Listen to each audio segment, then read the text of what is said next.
Nithyanandam, welcome to the Prathama Vinyasa Krama. We are going to perform the 108 Asana sequence of KAILASA's Nithyananda Yoga. First, let us make sure we have all the components you need for the yoga practice. Have your yoga mat on the ground. Have your Panchapatra and Udani ready. 1 cup with a spoon with some water for the ritualistic cleansing.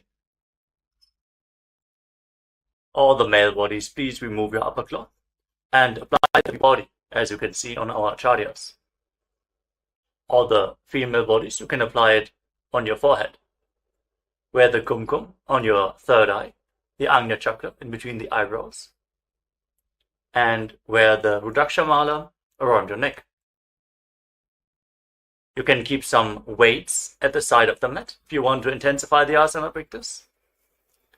And make sure you have 1 energized Shri Yantra on your yoga mat. Gaze at the yantra whenever possible.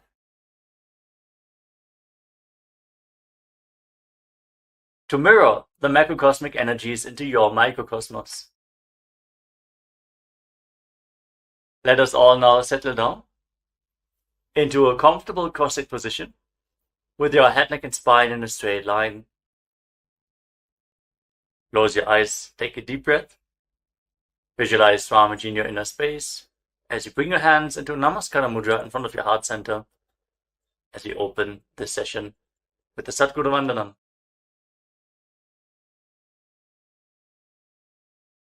Nithyanandam Paramasukhadam Kevalam Jnanamurtim Dvandvatitam Gaganasadrisham Tattvamasyadilaksham Ekam Nityam Vimalamachalam Sarvadhi Sakshibhutam Bhavatitam Trigunarahitam Sadgurum Tam Namami. Next, we are going to chant the Shiva Mula mantra. Om Ham Ham Shivaya Namaha 11 times, invoking Paramashiva's presence for this ritual of Nithyananda Yoga. Please follow along internally. Om Ham Ham Shivaya Namaha. Om Ham Ham Shivaya Namaha. Om Ham Ham Shivaya Namaha. Om Ham Ham Shivaya Namaha. Om Ham Ham Shivaya Namaha. Om Ham Ham Shivaya Namaha. Om Ham Ham Shivaya Namaha. Om Ham Ham Shivaya Namaha. Om Ham Ham Shivaya Namaha. Om Ham Ham Shivaya Namaha. Om Ham Ham Shivaya Namaha. Let us now enter into the Tattvachamanam, the ritualistic cleansing. Take your Panchapatram and Udani. Keep your right hand in the Gokarna Mudra in the shape of a cow's ear. Take 1 Udani, 1 spoon of water, and pour it into your right palm. Each time the word Swadha is chanted, sip the water from the bottom of your palm and take another Udani of water into your hand for a total of 3 times. Om Atmatattvam Shodhayami Swadha. Om Vidyatattvam Shodhayami Swadha. Om Shivatattvam Shodhayami Swadha. Now wash your right hand with the water from the Panchapatram and wipe your lips twice with the bottom of your right thumb as we chant. Om Ham Hridayaya Namaha. Wash your hand again. With your index, middle and ring finger joined together, touch above the upper lip and below the lower lip. Then wash your hand again. With your index finger and thumb joined together, touch your right nostril and your left nostril. With your ring finger and thumb, touch your right eye, your right ear, and your left ear. Then wash your hand again. With your little finger and thumb, touch your navel, your right chest, and your left chest. And with all the tips of the fingers joined together, touch the crown of your head, the right shoulder, the left shoulder, and your heart center. Wash your hand again. Now place your right hand over the left and place both your hands on the right thigh. Sit straight, close your eyes, and make a conscious resolution. What you want to manifest in today's Nithyananda Yoga session. Hold the visualization of what you want to manifest as we chant the Sankalpa mantra. ओम ममोपात्त समस्त दुरितक्षय द्वारा भगवत् श्री नित्यानंद परमशिव प्रीत्यर्थम श्री नित्यानंदेश्वरी परमशिव शक्ति समेत श्री नित्यानंदेश्वर परमशिव प्रीत्यर्थम च शुभे शोभने मुहूर्ते अद्य ब्रह्मणः द्वितीय परार्धे श्री श्वेतवराह कल्पे वैवस्वतमन्वन्तरे 28तमे नित्ययुगे प्रथमे पादे जम्बूद्वीपे भारतवर्षे भरतखण्डे मेरोः दक्षिणे पार्श्वे शकाब्दे अस्मिन् वर्तमाने व्यवहारिके प्रभवादीनां षष्ट्याः संवत्सराणां मध्ये शुभनाम संवत्सरे शुभायने शुभऋतौ शुभमासे शुभपक्षे शुभतिथौ शुभवासरयुक्तायां शुभनक्षत्र शुभयोग शुभकर्ण एवं गुणविशेषण विशिष्टायाम् अस्यां शुभतिथौ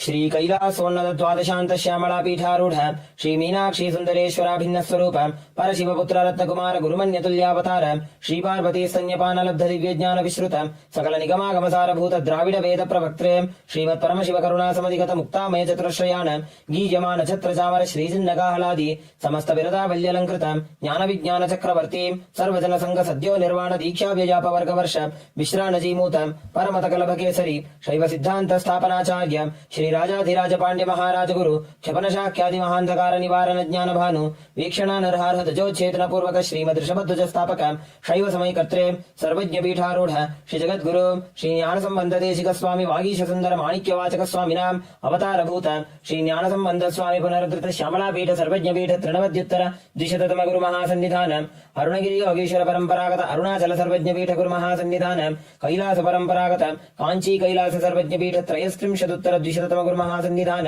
नित्योत्सव नित्य मंगल नित्य कल्याण नित्य रचित कैलास परंपरागत आदि कैलास नित्यानंद पीठ महासंस्थान महासिंहासन पीठ कर्त्रे साक्षात् श्री परमशिव समुद्भूत कैलास परंपरागत वैवस्वतमनु इक्ष्वाकु हरिश्चंद्र भगीरथ श्रीरामचंद्र शूरसेन इत्यादि अनवच्छिन्न सार्वभौम चक्रवर्ती परंपरागत चतुष्षष्टि योगिनी मंडित चतुष्षष्टि संप्रदाय प्रवर्तक मनुधर्म शासन सूर्यवंश प्राप्त सर्वज्ञ पीठ सुरांगी साम्राज्य मूर्धाभिषिक्त चूड़ामणि साक्षात् श्री परमशिव समुद्भूत कपिल महागुरु पुनरुद्धृत महानिर्वाणी पीठ अष्टोत्तर सहस्र श्री महामंडलेश्वर साक्षात् श्री परमशिव समुद्भूत श्री महागणपति समारंभ अनवच्छिन्न पीठाधीश्वर गुरु परंपरा प्राप्त अटल पीठ अष्टोत्तर सहस्र श्री अटल पीठाधीश्वर धर्म मुक्ति स्वर्गपुर स्वर्ण पीठ त्रयोविंश गुरु महासन्निधान कैलास परंपरागत आदिपीठ सर्वज्ञ पीठ जगद्गुरु श्री कैलास पुनरुद्धारक श्री कैलास परमाचार्य श्रीमत् परमहंस परिव्राजकाचार्य वर्य सच्चिदानंद प्रणव स्वरूप श्रोत्रिय ब्रह्मनिष्ठ श्रीमद् जगद्गुरु श्री श्री भगवत् श्री नित्यानंद परमशिव श्री ज्ञान संबंध देशिक परमाचार्य स्वामिनां प्रीत्यर्थम तेषां पादारविन्दयोः भक्ति सिद्ध्यर्थम गुरुकृपा कटाक्ष सिद्ध्यर्थम क्षेम स्थैर्य वीर्य विजय आयुरारोग्य ऐश्वर्यानाम् अभिवृद्ध्यर्थम धर्मार्थ काम मोक्ष चतुर्विध फल पुरुषार्थ सिद्ध्यर्थम समस्त दुरितोपशान्त्यर्थम समस्त मंगल अवाप्त्यर्थम भगवत् श्री नित्यानंद परमशिव प्रसादेन सकुटुम्बस्य ज्ञान वैराग्य जीवन मुक्ति प्राप्त्यर्थम पूर्ण आरोग्य युक्त दृढ़गात्र योग्य शरीर सिद्ध्यर्थम परमशिव शक्ति आविष्करणार्थम नित्यानंद योगाभ्यासं करिष्ये। Now wash your right hand once more. ओम अप उपस्पृश्य And keep your Panchapajam anodoni aside out of harm's way. Let us now enter into the first asana of the sequence, Sukhasana. In a comfortable crossing position with your head, neck and spine in a straight line. Place your hands on top of the knees in Bindu Mudra with index fingers and thumbs together. Gaze forward. Visualize Lord Shiva in your inner space. For the visualization, breathe in Samana Kumbhaka. Inhale deeply into your navel region. And visualize the fire in your navel being kindled, rising up your spine as you exhale and hold your breath. Engage Mahamudra Bandha, which is a combination of the Mudra Bandha, the root lock, contracting the perineal floor and pulling it up, preventing the energy from flowing out at the bottom of your spine. The Uddiyana Bandha, the abdominal lock, contracting your muscles above and below the navel and pulling your stomach in and up towards your spine. And the Jalandhara Bandha, the throat lock, as you tuck your chin to the chest, internally contracting your throat muscles to prevent the prana from falling down again. Form all the three bandhas together and form Mahamudra Bandha. Now, internally, chant the japa Soham again and again. Visualize it rotating around your throat in a circular manner, like a prayer wheel. These are the components of the first asana, Sukhasana. तत्सुखासनमित्युक्तमशक्तस्तत्समाचरेत् आसनं विजितं येन जितं तेन जगत्त्रयम्. Now, place one foot. Place your feet on top of opposite thighs. Into Padmasana, the lotus posture. Join the palms of your hands in front of your chest and raise them up above your head in Anjali Mudra with the elbows straight. Engage all of the uddhas as you visualize yourself as Mount Kailash in Parvatasana. अथ वक्ष्ये महादेव पर्वतासनमङ्गलम् यत्कृत्वा स्थिररूपी स्यात् षट्चक्रादिविलोपनम्. Now extend your feet away from the body. Bring the soles of the feet together. Interlock your fingers behind your back in Parasha Mudra as you lean forward and down, and place your forehead on the ground behind the heels. Lean down as low as you can. Open up your back. Breathe deeply into your navel region. Feel the stretch in your back as you gaze to your nose. Visualize Swamiji and keep engaging the Mahamudra Bandha in Halipavasana. पूरवविधियाहू मे जानो उभयपगथली सम्पुटठानो पृष्ठपछेदो भूकरल्यावो दक्षिणकरसो वामगहावो. Now bring your hands to the front. Keep the soles of the feet together. Cup the palms and place them on the ground in front of the feet. Again, bring your forehead to the ground behind the heels. Fix your gaze at the tip of the nose. Visualize yourself as a snake with Mahamudra Bandha engaged in Nagi Pavasana. Hold the stretch for a moment. पूरवविधिपरि आगाने नीचौहो बीकहूणि फणास्यौ लगायि. Now keep your hands in Prana Mudra. Index and middle fingers together as you hold onto the little and ring fingers with your thumb. Catch a hold of your big toes and extend your legs forward and up. Then cross your legs into Padmasana and lean forward and down onto your elbows. Engage all the bandhas, Mahamudra Bandha, and visualize yourself as a bird in Kokilasana. अथान्यदासनं वक्ष्ये येन सिद्धो भवेन्नरः अकस्मात् वायुसञ्चारं कोकिलाख्यासनेन च. Rise up. Now stack your knees and your ankles. Hold on to opposite elbows in front and start rotating your arms in a circular motion. Gaze to the tip of the nose, perform Mahamudra Bandha, and visualize Swamiji in your inner space as you mobilize your shoulders, your thoracic spine in Nithyananda. गोडावामापादकी आशमाहिली सोज दशचरणको बारलौ तापरिगुल्फ समोज वामपादको महिलौ बहुरौ गुल्फज जाना तापरि गोडादचिकी आशबारलीठान. Now place your hands on the ground shoulder width apart and raise your hips up high. Scoop your head and chest forward and down again and again. Pull your stomach in and up towards your spine in Uddiyana Bandha. Visualize yourself as an elephant. Strengthen your shoulders and your upper back. Stretch your hamstrings. Don't forget to breathe in Samana Kumbhaka. Intensify the fire in your navel region in Gajasana. न्युब्जं पादाग्रे भूमौ कृत्वा लम्बी भूयामस्तकाग्रे निधाय नितम्बम् ऊर्ध्वमुन्नमय्य नाभिलक्ष्यं भूमौ नासिकामानीय.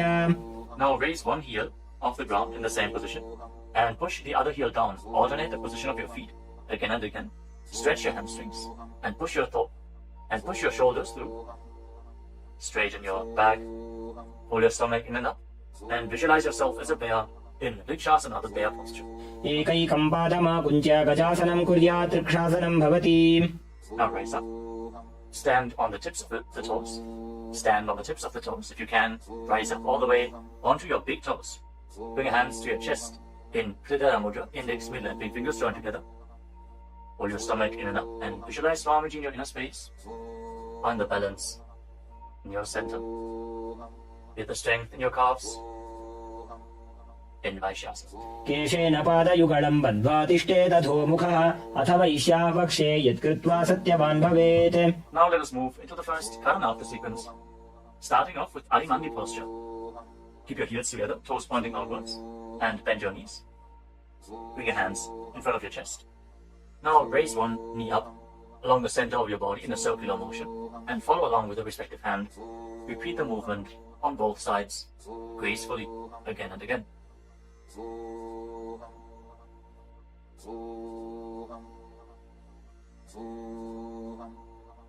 We move on to Balalingasana. Now interlock your fingers from the outside in Sarvashankari Mudra. Raise one knee up towards your chest and pull it close with your hands. Stand straight on the mat. Bring stability into your foot as you engage all three bandhas. The root lock, abdominal lock, and throat lock in Mahamudra Bandha. Visualizing yourself caressing a baby in Balalingasana. एकं जानु उरसि आलिङ्ग्य स्थातव्यं बाललिङ्गनं भवति. Now bring the raised foot behind towards your buttocks.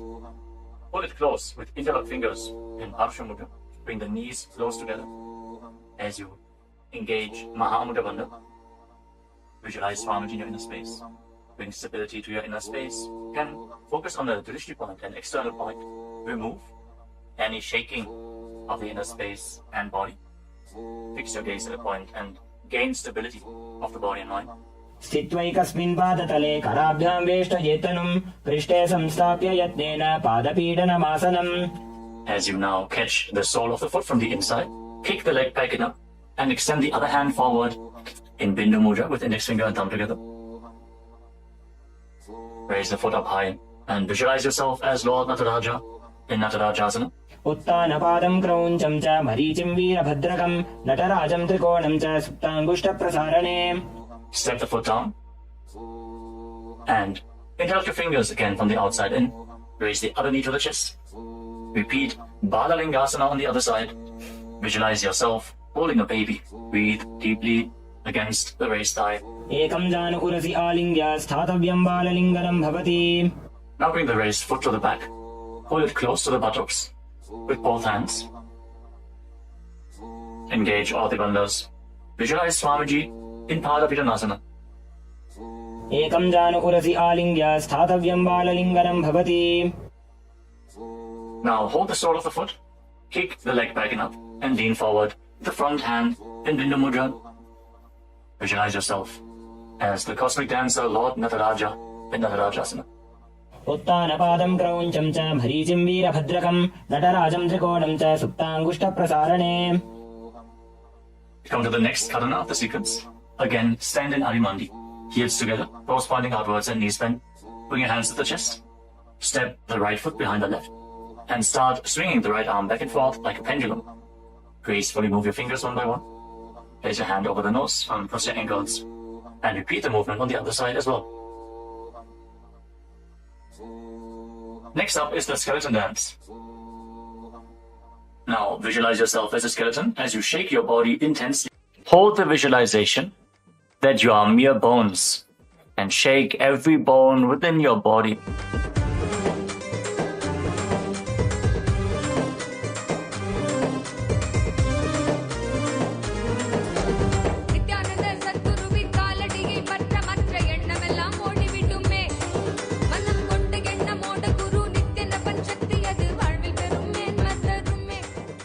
Now return to Adimandi posture and cross your arms over top of your head. For the next karana of the sequence, Katichina Karana. Now turn your body to one side, open up your arms above the head, cross them back to the center, follow along with your breath again and again.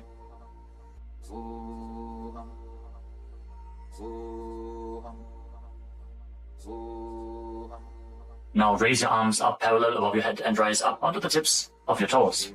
Engage Mahamudra Bandha and visualize yourself as a palm tree. As you breathe in Samana Kumbhaka, kindle the fire in your navel region.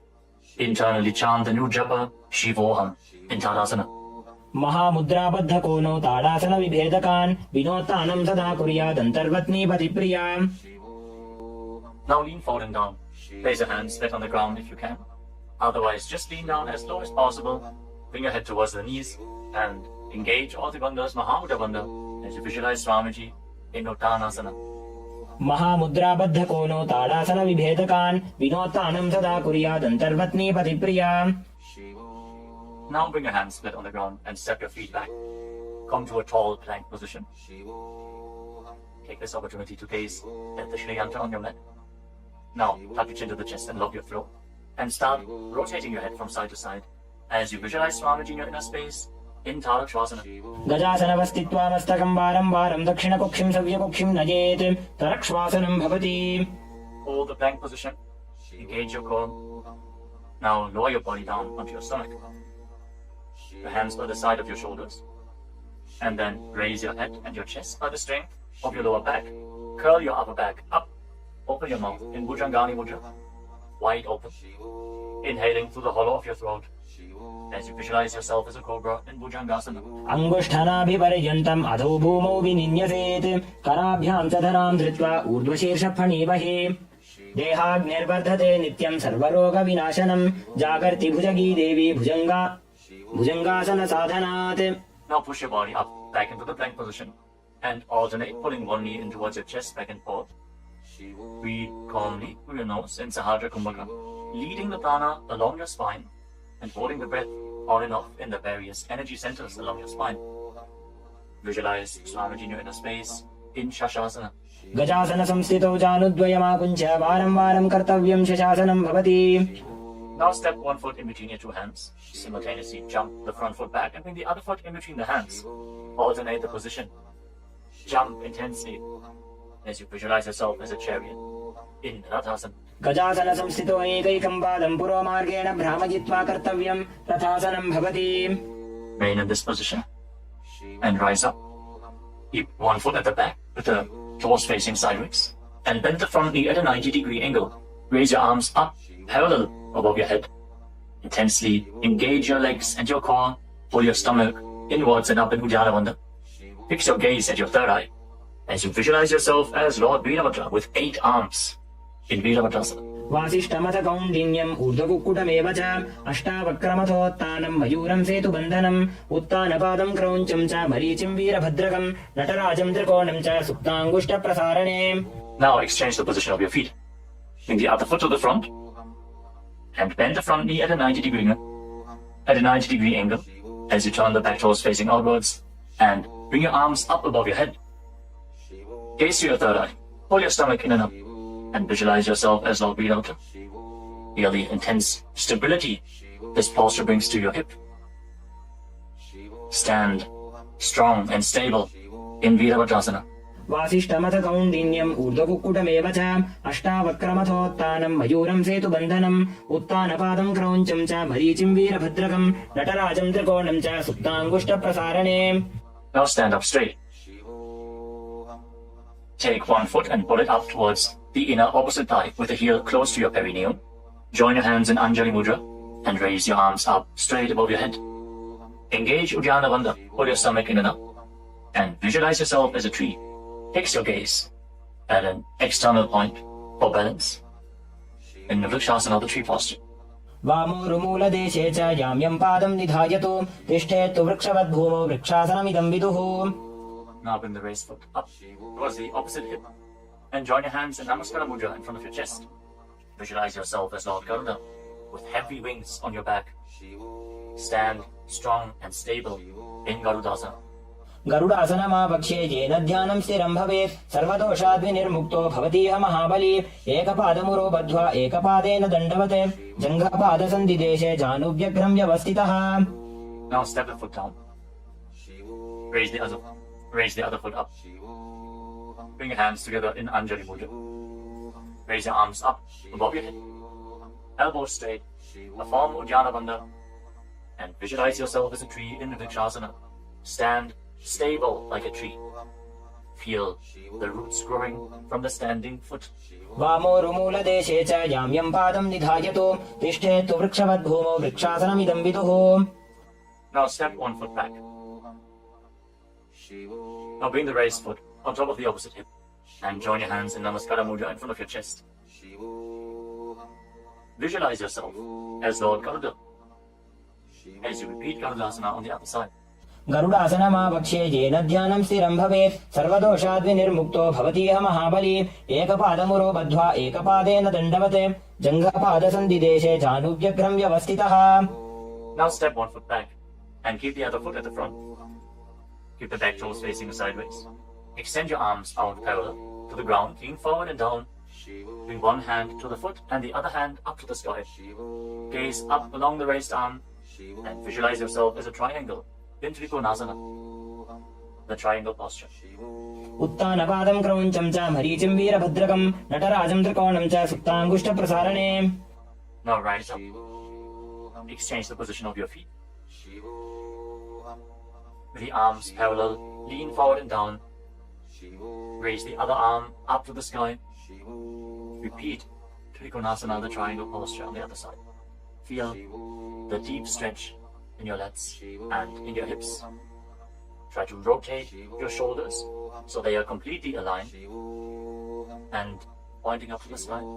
उत्तानपादं क्रौञ्चं च मरीचिं वीरभद्रकं नटराजं त्रिकोणं च सुप्ताङ्गुष्ठप्रसारणे. Now rise up. Step your feet together. Keep the heels touching, toes pointing outwards in Arimandi. With your knees bent. Raise one heel off the ground. And bring your hands to the chest, palms facing each other. Now, stomp the raised heel to the ground and raise the other heel up again and again as you exchange the position of your hands in front of your chest.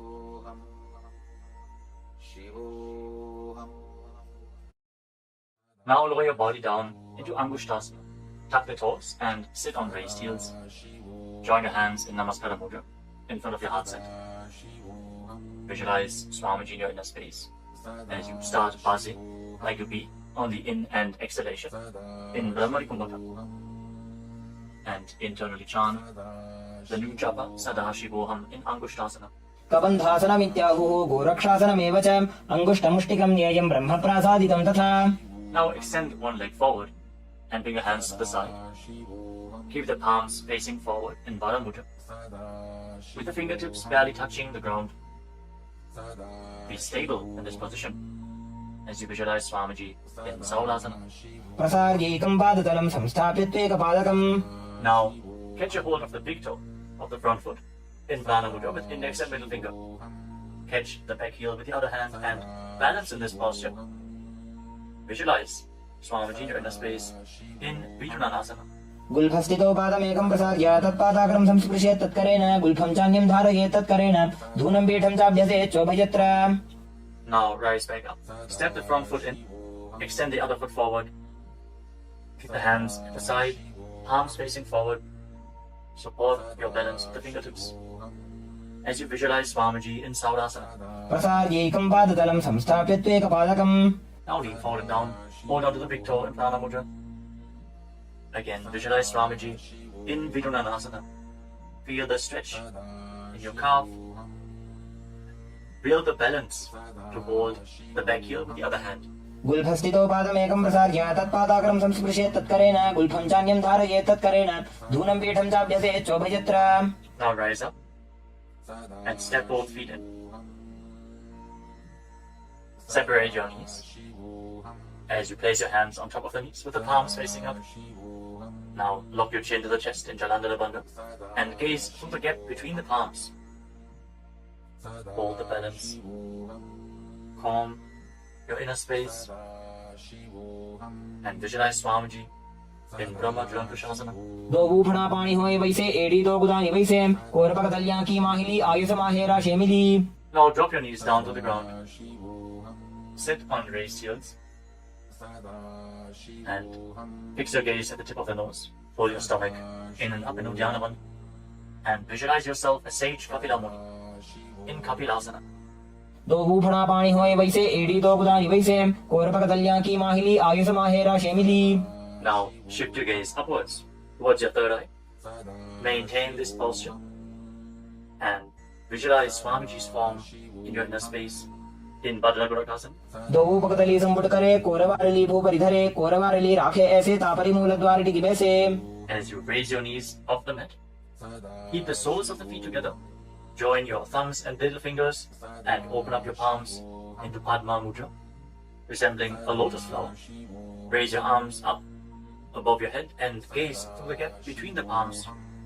Fold your stomach in and up in Uddiyana Bandha and visualize Lord Surya in your inner space in Suryasana, the sun posture. एड़ी दो वो गुदा दरियाने फड़ा पानी बैठक पुनिठाने गोड़ा जंग अधर करे रहे आड़े वाम इसी विधि कहे. Now place your knees on the ground.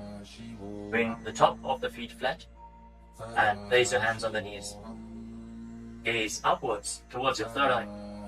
Visualize yourself as a frog and keep your tongue flat against the palate of the mouth in Mandukya Mudra. Stop the buzzing sound on the breath. Breathe calmly through your nose in Sahaja Kumbhaka. Don't forget to chant Sadashivoham internally in Mandukasana. पादतलौ पृष्ठदेशे अङ्गुष्ठे द्वे च संस्पृशेत् जानुयुग्मं पुरस्कृत्य साधयेन्मण्डुकासनम्. From this kneeling position, now bring your hands behind your back. Hold on to opposite shoulders and keep your elbows close to your head. Open up your upper back. Feel the strength in your shoulders. Gaze up towards your third eye. As you keep on visualizing yourself as a frog, with your tongue up in Mandukya Mudra. Pull your stomach in and up in Uddiyana Bandha, in Uttana Bandukasana. मंडुकासन मध्यस्थं कूर्पराभ्यां धृतं शिरः एतद्धेकवदुत्तानम् एतदुत्तान मंडुकम्. Now cross your ankles and sit on your heel. Push the upper heel against your perineum as you keep your hands on the knees. Gaze to the tip of the nose. Stretch your tongue out and exhale forcefully through your mouth again and again. Lock the Mula Bandha intensely as you visualize yourself as a lion in Simhasana. दक्षिणं सव्यगुल्फेन दक्षिणेन तथेतरं हस्तौश्च जान्वो संस्थाप्य स्वाङ्गुलीश्च प्रसार्य च. Now join the soles of your feet together behind your back with the toes pointing backwards and sit on the heels. Separate your knees widely and cross your arms behind your back. Catch the big toes in Prathama Mudra, index and middle fingers together. As you lock your chin to the chest in Janandana Bandha, gaze to the tip of your nose and visualize Swamiji in your inner space returning to Brahmani Kumbhaka, buzzing like a bee on the inhalation and exhalation in Bhadrasana. गुल्फौ च वृषणस्याधो व्युत्क्रमेण समाहितः पादाङ्गुष्ठौ कराभ्यां च धृत्वा च पृष्ठदेशतः. Now step your feet flat on the ground. Keep the knees raised and lean forward. Bring your arms in and around the legs. Behind your back, reach for the opposite hands behind your back and interlock your fingers if you can. In Parsha Mudra, gaze to the tip of your nose and visualize yourself as a crow in Kaukabhushandi Asana. प्रथमे बेसक उकडठाने दोबू हाथ पकमीच आने तिनको Moody नल्या परिल्यावे पिष्टपछे काकसी करावे. From the squatting posture, place your hands flat on the ground, shoulder width apart. Bring your knees onto your arms, close to your armpits and raise your hips. Lean forward, lift your legs off the mat and balance on your arms, visualizing Swamiji in your inner space in Kali Pamasana. आसन को गुण आशीदशिता हो जी तो आछी होई. Let us now get ready for Kapali Asana, which is the first inverted posture of the sequence. We're suffering from upper back or neck injuries or high blood pressure, or if you're currently in pregnancy, please consult your doctor before performing any of the inverted postures of today's Nithyananda Yoga sequence. With this out of the way, let us now place the head on the ground. Form a triangle between your head and your hands. Keep your knees on your arms, align the hips with the shoulders, and then straighten your legs up into a headstand. Fix the gaze at the nose. Visualize Swamiji. Feel the vibration in the crown of your head as you keep buzzing like a bee in Brahmani Kumbhaka in Kapali Asana. शीश शीशा धरती टेकी पकदो भूमिलिवा ऊंचा कुकरे. Now gently lower your legs down and come to a squatting position. Keep your hands flat on the ground. Rotate your body to one side. Align the knee with your hip. Align the knee and the hip with your elbows and lean forward onto your arms. Extend your legs out to the side and gaze up towards your third eye. Visualize yourself as a peacock and exhale all the way. Hold your breath again and again in Dechaka Kumbhaka as you perform Parsvamayurasana. Balance on your arms with the strength to your wrists and shoulders. मयूरं दण्डवत् कुर्यान् मायूरं दण्डनामकं कुर्यान् मायूरं पार्श्वाभ्यां मायूरपार्श्वनामकम्. Now set your legs down. Twist your body in the opposite direction. Repeat Parsvamayurasana on the other side. Lean onto your arms. Extend the legs out to the side and gaze to your third eye as you visualize yourself as a peacock. मयूरं दण्डवत् कुर्यान् मायूरं दण्डनामकं कुर्यान् मायूरं पार्श्वाभ्यां मायूरपार्श्वनामकम्. Now settle down. Place your hands flat on the ground and step your feet back into a plank position. Take a moment to gaze at the Shri Yantra on your mat. As you step one foot front in between the two hands. As you step one foot outside the respective shoulder in between the two hands. Fix your gaze at your third eye and visualize yourself as Lord Kala Bhairava in Bhairaganatthasana. आसन को गुण पीति जाई. Now step the front foot back and bring the other foot to the front in between the two hands. Feel the stretch in your legs. Open up your hips. Push your hip forward as you engage the Mula Bandha and visualize yourself as Lord Kala Bhairava in Bhairaganatthasana on the other side. आसन को गुण पीति जाई. Now step the front foot back and bring your forearms on the mat. Raise your hips up high. Slightly walk your feet forward open up your shoulders. Try to bring your heels to the mat. Intensely stretch your hamstrings. As you gaze towards your third eye, visualize Swamiji in Unmukha Pitasana. भून्यस्तौ जानुनी हस्तौ चतुष्पदमवाङ्मुखम् उत्थापिताङ्घ्रियुगलकटिस्थलमभिरुकाम्. Now raise back onto your arms and rotate your body. Lift one arm up towards the sky. Keep your body completely straight, your core tightly engaged, and gaze up along the raised arm as you visualize yourself as Sage Vashishta in Vashishthasana. ऊर्ध्वकुक्कुटवासिष्ठमरीचिहलमत्स्यकम् परिवृत्तिम् चोदरस्य विविधम् धनुरासनम्. Now rotate your body to the other side. Raise the other arm up. Keep your core engaged as you repeat Vashishthasana on the other side. ऊर्ध्वकुक्कुटवासिष्ठमरीचिहलमत्स्यकम् परिवृत्तिम् चोदरस्य विविधम् धनुरासनम्. Relax. Now bring your feet to the front. Come to a sitting position with your legs extended forward. Bring your hands underneath the buttocks with the palms facing up. Lock your chin to the chest. Gaze to the tip of the nose. Visualize yourself as Lord Hanuman. As you internally chant the Nujapa, Mahasada Shivoham in Anjani Asana. दो भूकर की उभय हथेली कोरवारिली मैले भेली सो आगाने भूपरिदाशे महाने अंगुली मिलिराशे.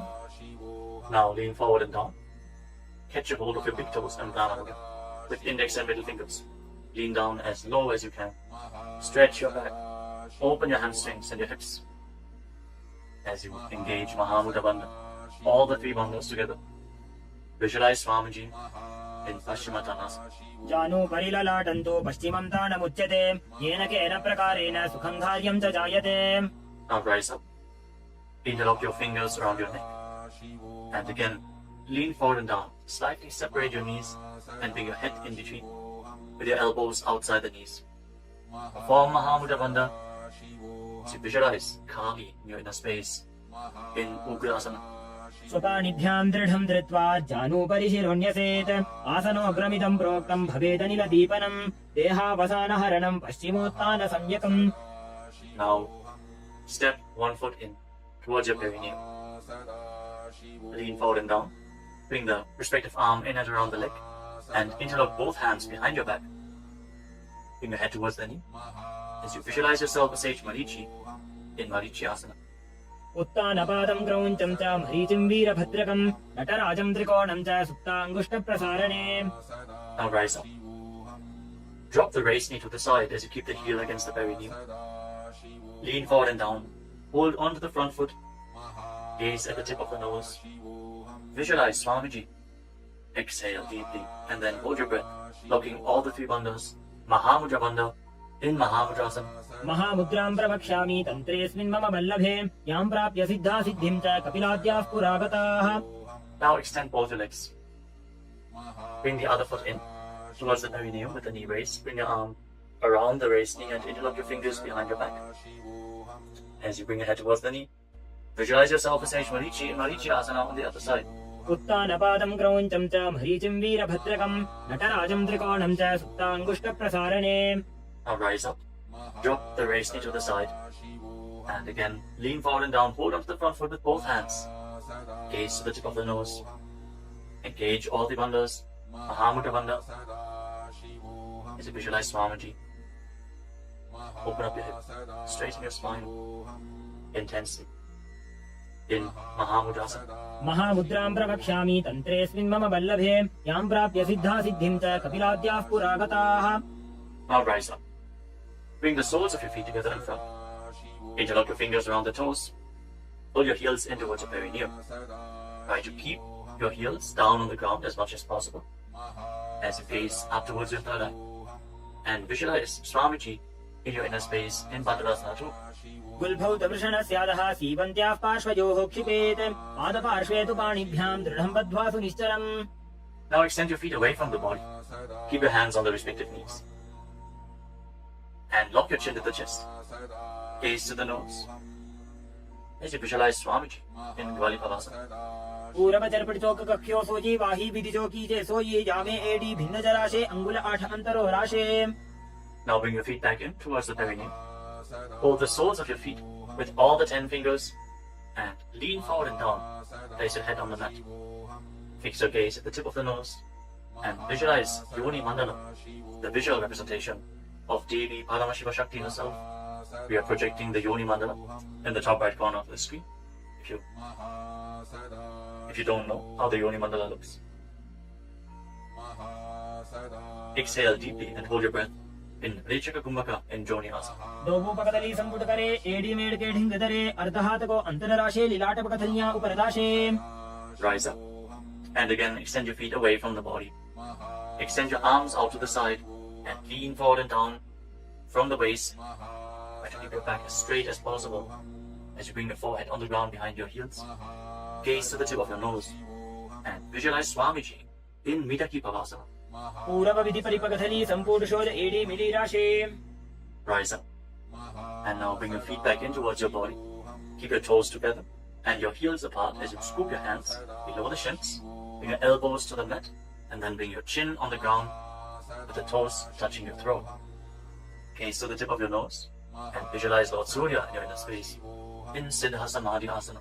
दोबो पकदली संपुट करे कोले मेढ़ आगा मेधरे अंगुल 8 अंतरो राशे एडी को ऐसे विधि दाशे. Now rise up.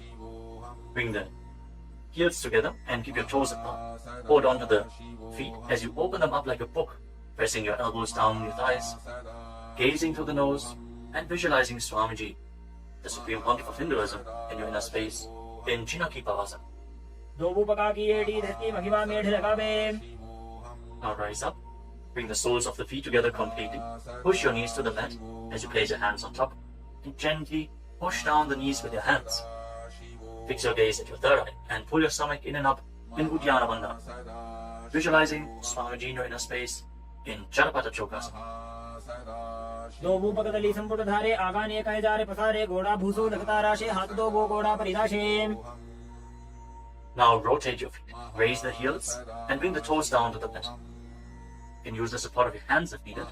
Then push your knees to the ground and place your hands on top of the knees in Bindu Mudra. As you pull your stomach in and up, gaze to your third eye and visualize yourself as Lord Kala Bhairava in Bhairavasana. गुल्फो संपीड्य चान्योन्यं विक्रमेणोत्थितं शनैः जान्वोः पार्श्वगतौ हस्तौ दण्डवद् भैरवासनम्. Relax, untwist your feet and keep one heel against the perineum as you lift the other foot up against your chest with both hands. Fix your gaze at your third eye. Visualize Swamiji. Exhale all the way and hold your breath in the Muladhara chakra. And don't forget to internally chant the japa Mahasadaशिवोऽहम् in Samanasana. समानासनमा पक्षे सिद्धमन्त्रादि साधनात् एकपादमरो दत्वा गुह्योऽन्यलिङ्ग वक्त्रके. Now raise the foot over top of the respective shoulder. Place your hands at the side and extend the opposite leg forward and up. Gaze up towards your third eye and visualize Swamiji in Apanasana. केवलं पादमेकं च स्कन्धे चारोप्य यत्ततः एकपादेन गगने तिष्ठे तदण्डवत् प्रभो. Now lower your legs down. Bring the other heel against your perineum and lift the opposite foot against your chest. Breathe deeply. Exhale all the way and hold your breath in Rejaka Kumbhaka. As you gaze to your third eye, visualize Swamiji in Samanasana. समानासनमा पक्षे सिद्धमन्त्रादि साधनात् एकपादमरो दत्वा गुह्योऽन्यलिङ्ग वक्त्रके. Now lift the raised foot over your shoulder. Your hands at the side, extend the opposite leg forward and up, and gaze to your third eye as you visualize Swamiji in Apanasana on the other side. Hold this posture. Just straighten your legs, point the toes. Be stable in this posture. केवलं पादमेकं च स्कन्धे चारोप्य यत्ततः एकपादेन गगने तिष्ठे तदण्डवत् प्रभो. Now lower your legs and stack the knees in front of your body, keeping the heels at the outside of the opposite hips. Interlock your fingers on the top knee. Gaze to the tip of your nose and visualize the face of a cow in your inner space as you breathe in Siddhkari Kumbhaka. Press your tongue flat against the palate of your mouth, and as you inhale through your mouth, hiss through the teeth. Exhale through your nose and internally chant the japa Om Nithyananda Yoga in Gomukhasana. सव्ये दक्षिणगुल्फन्तो पृष्ठपार्श्वेन योजयेत् दक्षिणे अपि तथा सव्यं गोमुखं यथा. Now catch a hold of the big toes in Prana Mudra and pull your stomach in and up in Uddiyana Bandhana. Fix your gaze at the tip of your nose and visualize yourself as Rishika Anasuya in Anasuyasana. दक्षिण गोड़ो नीचे उठाने, बाहों ताके ऊपर आने, घोड़ा संधि मिलावे भारी, आड़ा पद पुनिदे संधि पसारी. With your gaze fixed at the nose, lean forward and down and interlock your fingers behind your back. Bring your chin over the knees. Lean down as low as possible. Visualizing Rishika Anasuya in Anasuyasana 2. धीमणा Goda की संधि, उपरिड़ा बागोड़ा की संधि, मिलाई राशे, घोड़ा सिवले, पकतल्यालो आड़वाई सुधा राशे. Now rise back up. Place the right foot flat on the mat with the right knee against your chest and keep the left heel against your perineum with the knee on the ground. Place your hands on the respective knees. Gaze to the tip of the nose and visualize yourself as Lord Garuda in Garudasana 2. From the same posture, now raise your perineum onto the heel. Interlock your fingers around your neck and twist your elbows outside the raised knee as you gaze up towards your third eye. Visualize yourself as sage Narada in Naradasana. पिष्टिजवाम पगदली केरी भूपरिदा ही लगा वे फेरी घोड़ा sudo फणो है जो जी छिपाशे तीरा शेषो जी. Relax, untwist your spine and now raise the left foot on the right thigh and raise the right knee. Catch the big toe of the right foot with the right hand in Prana Mudra and hold onto the shin of the right leg with your left hand as you hug your knees. Fix your gaze at the tip of your nose and visualize Matsya, the fish avatar of Lord Vishnu in Matsya Pitakasana. वामेन वामांगुष्टन्तो गृहीतं मत्स्य पीठकं योनि वामेन संबीड्य मेढ्रादुपरि दक्षिणम्. Now again, step your knees and keep your heels outside the hips. Intensely stretch your hip rotators. Keep your hands on your knees in Parashu Mudra. Gaze to the tip of your nose and visualize the face of a cow in Gomukhasana. सव्ये दक्षिणगुल्फन्तो पृष्ठपार्श्वेन योजयेत् दक्षिणेऽपि तथा सव्यं गोमुखं यथा. Now interlock your fingers around the toes in Prana Mudra. Pull your stomach in and up in Uddiyana Bandha and fix the gaze at the tip of the nose as you repeat Anasuyasana. दक्षिण गोड़ो नीचे उठाने, बाहों ताके ऊपर आने, घोड़ा संधि मिलावे भारी, आड़ा पद पुनिदे संधि पसारी. Now interlock your fingers behind your back and lean forward and down. Bring your chin over the knee, the nose as close to the ground as you can. Fix your gaze at the tip of the nose and visualize yourself as Rishika Anasuya in Anasuyasana 2. दक्षिण गोड़ो नीचे उठाने, बाहों ताके ऊपर आने, घोड़ा संधि मिलावे भारी, आड़ा पद पुनिदे संधि पसारी. Now rise back up. This time place the left foot flat, the left knee against the chest, right heel against the perineum. Keep your hands on your knees. Gaze to your nose and visualize yourself as Lord Garuda in Garudasana 2 on the other side. धीमणा Goda की संधि, उपरिड़ा बागोड़ा की संधि, मिलाई राशे, घोड़ा सिवले, पकतल्यालो आड़वाई सुधा राशे. As you raise your perineum up onto the heel, interlock your fingers around your neck, twist your elbows outside the raised knee, gaze up towards your third eye, and visualize sage Narada in Naradasana. पिष्टिजवाम पगदली केरी भूपरिदा ही लगा वे फेरी घोड़ा sudo फणो है जो जी छिपाशे तीरा शेषो जी. Now raise up. Place the right foot onto the left thigh and hold on to the left chin and the big toe as you gaze to your nose and visualize Matsya, the fish avatar of Lord Vishnu in Matsya Pitakasana. वामेन वामांगुष्टन्तो गृहीतं मत्स्य पीठकं योनि वामेन संबीड्य मेढ्रादुपरि दक्षिणम्. The next asana is Matsyendasana. Now extend your legs forward. Place one foot on top of the opposite thigh. As you place the left foot on the opposite thigh, raise the right knee. Bring the left elbow around the raised knee, hand by the neck, and the other hand on the ground behind you. Twist your spine, gaze up towards your third eye, and visualize Matsyendana, the master and great sage, in Matsyendasana. उदरं पश्चिमाभासं कृत्वा तिष्ठति यत्ततः नम्राङ्गं वामपादं हि दक्षजानोपरिन्यसेत्. Now extend your front hand down to the foot and hold on to the big toe in Prana Mudra. Place the other hand on the respective ear as you gaze towards your third eye and visualize yourself as a camel in Kubasana. आसन को गुण झोलो जाए. Now drop the hand from your ear to the ground behind you. Gaze up towards your third eye and visualize the master of Hatha Yoga, the great sage Matsyendana in Matsyendasana 2. Matsyendra पीठं जठर प्रदीप्तिं प्रचण्डरुपण्डल खण्डनास्त्रम् अभ्यासतः कुण्डलिनी प्रबोधं दण्डस्थिरत्वं हि ददाति पुंसाम्. Now extend your legs forward. This time, place the right foot onto the left thigh. raise the left knee, bring the right elbow around the raised knee and the hand by the neck. As you gaze up, visualize Sage Matsyendranatha, the master of Hatha Yoga in Matsyendasana. In Matsyendasana on the other side. उदरं पश्चिमाभासं कृत्वा तिष्ठति यत्ततः नम्राङ्गं वामपादं हि दक्षजानुपरिन्यसेत्. Now extend the front hand down to the foot edge or hold of the big toe and prana mudra and place the other hand on the respective ear as you gaze to your third eye and visualize yourself as a camel in Kubasana on the other side. आसन को गुण झोलो जाए. Now drop the hand from your ear on the ground behind you.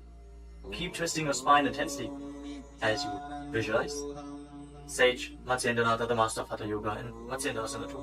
मत्स्येन्द्रपीठं जठरप्रदीप्तिं प्रचण्डरुपण्डलखण्डनास्त्रम् अभ्यासतः kundalini प्रबोधं दण्डस्थिरत्वं हि ददाति पुंसाम्. Untwist your spine and now place your feet on top of opposite thighs into Padmasana, the lotus posture. As you fix your gaze at the tip of the nose, place your hands on top of the knees. Engage all the wonders intensely, sincerely. Visualize yourself as Lord Shiva and perform the Shitali Kumbhaka. Press your tongue against the back of the teeth as you hiss through your teeth on the inhalation. Engage all the bandhas and internally chant the new japa Om Nithyananda Mahasadaशिवोऽहम् in Padmasana. आसनं द्विधं प्रोक्तं पद्मं वज्रासनं तथा ऊर्ध्वोरुपैचे धत्ते उभे पादतले यथा. Now cross your hands in front of the body and keep your hands in Prana Mudra. Hold on to the big toes, gaze to the tip of your nose, and visualize yourself as Goddess Parvati, the consort of Lord Shiva, in Padmasana too. उत्तानौ चरणौ कृत्वा ऊरु संस्थौ प्रयत्नतः ऊरु मध्ये तथोत्तानौ पाणी कृत्वा तु तादृशौ. From Padmasana, now bring your hands through your legs, place your palms flat on the ground, and straighten your arms, pull your knees up, lift your body off the ground, and balance. As you visualize yourself as a rooster, breathe calmly through your nose in Sahaja Kumbhaka, in Kukutasana. पद्मासनं सुसंस्थाप्य नान्मोरोरन्तरे करौ निवेश्य भूमावासिष्ठे द्योमस्तः कुक्कुटासनः. Now from Padmasana, rise up onto your knees. Place your hands in such a way that the fingers are pointing towards your body.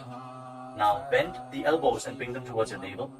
Lean forward, find balance and lift your legs off the ground. With your legs in Padmasana, visualize Swamiji in Asana. धरामवष्टभ्यकरद्वेन तत्पूर्वरिस्थापितानाभिपार्श्वः उच्चासनो दण्डवदत्तितर्खे मायूरमेतत् प्रवदन्ति पीठम् मयूरम् पद्मकम् कुर्यात् बद्धकेकीति कथ्यते. Now extend your legs back into Mayurasana. From the kneeling position, lean your navel onto your elbows and lift your legs up straight as you visualize yourself as a peacock in Mayurasana. अथ वक्ष्ये महादेव मयूरासनमुत्तमम् ओमो निपात्य हस्तौ द्वौ पूर्वरोपरि देहकम्. Now relax. Lay down on your stomach. After intensely engaging the muscles of your body, interlock your fingers around your neck. Place your forehead on the ground. Turn your feet outwards so the toes are pointing to the side and the heels are touching the ground. Visualize yourself as a crocodile in Makarasana. अध्यासशेदे हृदयं निधाय भूमौ च पादौ च प्रसार्यमानो शिरश्च धृत्वा करदण्डयुग्मे देहाग्निकारं मकरासनं तत्. Now keep your hands at the side of your shoulders and raise your legs off the ground. Engage your lower back as you visualize yourself as a locust in Shalavasana. अध्यासशेते करयुग्मवक्षो भूमिमवष्टभ्यकरयोस्तलाभ्याम् पादौ च शून्ये च वितस्तिचोर्ध्वं वदन्ति पीठं शलभं मुनीन्द्राः. Next, bend your knees and hold onto the feet with your hands, pulling your feet outside of the hips onto the ground as low as possible. Visualize yourself as a camel in Ushtrasana.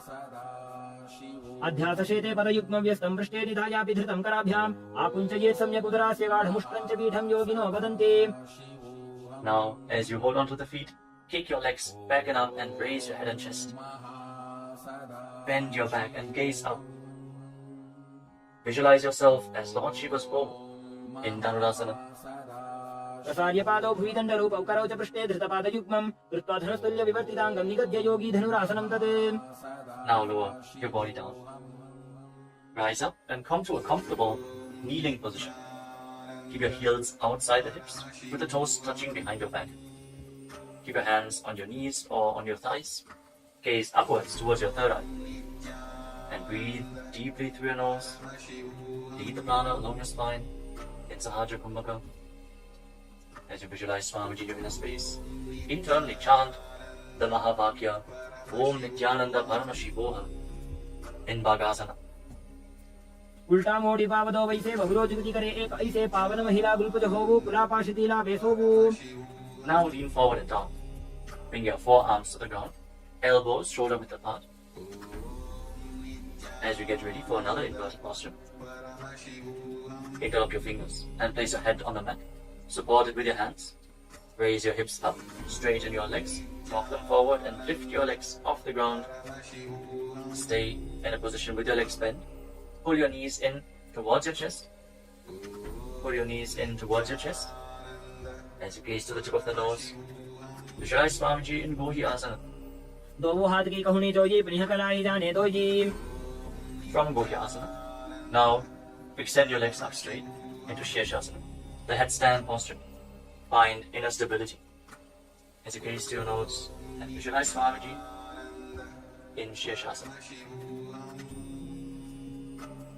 विपरीतं मण्डलं च द्विधैव विदितं हिनः दण्डासनं द्विधा प्रोक्तं Now gently विपरीतोपवेशने. lower your legs down. Bring your legs to the front. Extend it forward. As we get ready for a sequence of intense exhalations. In Bhastika Kumbhaka, pull your abdomen inwards and push the air out like the bellows of a blacksmith again and again. In Bhastika Kumbhaka, we are going to perform this Kumbhaka throughout the next few asanas. Starting off with Bodhi Asana. Hold onto your calves and then raise your legs up. Try to bring them as vertical in front of your face as possible. As you visualize Swamiji in your inner space, hold this position. Engage your core. दो हाथ पग बाहर आने गोड़ा तरे का कसी ठाने अंगुष्ठ पिंडली लगातार Now धरे bring your hands Chandra behind your Akash back. में सी करे. Hold on to opposite shoulders with your hands as you gaze to your third eye. Exhale rapidly and visualize yourself as a mace in Parikasana. Intensely work your core. उत्तान शयनं कृत्वा पादौ मिलित्वा प्रसार्यादितं बं भूमौ Now bring your hands to the front, parallel to the ground, with the legs raised at 45-degree angle. Gaze to your third eye and visualize yourself as a boat in Naukasana. Keep going, we're almost there. Keep your core engaged. उत्तान शयनं कुर्पराभ्यां भूमिं वष्टभ्यः Now separate हस्तनिकं your निधाय. knees and bring the soles of the feet together. Pull your feet in towards your chest as you scoop your hands below. Keep breathing rapidly as you visualize yourself as Lord Buddha. Gaze to the tip of the nose in Buddhasana. पगदली संपूट करी हाथस्य उपक उचाजी पगाका अंगूठा दो गूले गु Now कर्णिका relax. निकालवे. Place your feet flat on the ground as you lay down on your back. Keep your knees raised and place your palms on the ground just behind the heels. Push your hips up high off the ground. Lock your perineum and lock your throat in the Mula Bandha and the Jalandhara Bandha. Push the air upwards against the throat lock. Prevent it from escaping your body in Murcha Kumbhaka. Push the prana upwards as you gaze to your nose and visualize Swamiji in Unmukha Pitasana too. ऊर्ध्वे च जानुनी कृत्वा शवित्वोर्ध्वमुखं तथा उत्थाप्य हस्तौ तिष्ठेतु पीठ उन्मुखनामके. Now lay down on your back. Keep your hands flat at the side of your body with your palms facing up. Unclutch from any micro movements of the body and the mind. Be completely still in your body. Feel the Kundalini Shakti rising up along your spine in Shakti Chala Mudra from the Muladhara Chakra all the way to the Sahasrara, from the root center to the top of your head to the ground center. Visualize your body is dead.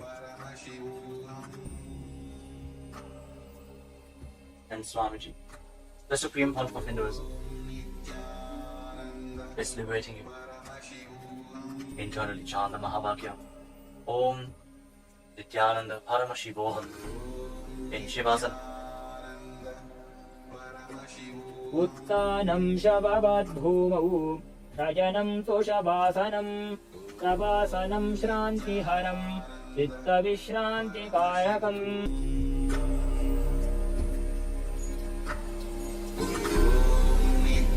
Nithyananda Paramashivam.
Now, slowly return to your physical body. Wiggle your fingers and toes and rotate your wrists and your ankles. Bend and stretch your elbows and knees. Pull the legs up against your chest. Squeeze your body into a ball and slowly return to a comfortable seated position.